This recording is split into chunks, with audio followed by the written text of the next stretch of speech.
We're gonna start with some easy questions. Please restrict your answers to either a yes or a no. Is your name Seth William Ridley? Yes. Do you live at 3200 Blix Street? Yes. Are you 25 years old? Yes. Okay, now to establish a proper baseline, I'm gonna ask you the same questions, but this time I want you to lie. You understand? All right. Is your name Seth William Ridley? No. Do you live at 3200 Blix Street? No. Okay, let's start. Did you ever tell me that your high school girlfriend died from a drug overdose? Yes. Was that a lie? Yes. Were you in love with Tamar Collins? Yeah, I wanted to marry A her. simple yes or no, Ridley. Sorry, yes.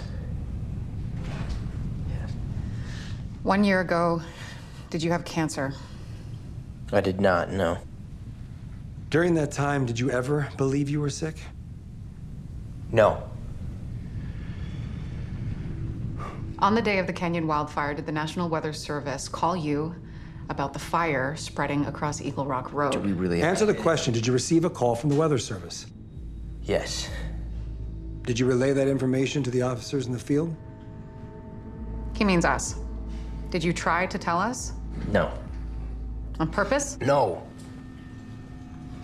I got distracted, and it was too late to warn you. I knew that you were pinned down. That was my fault. I'm sorry, but I was too afraid to say anything. No, you lied. To cover up your mistake, like you always do. Yes. No. Not anymore. Not anymore.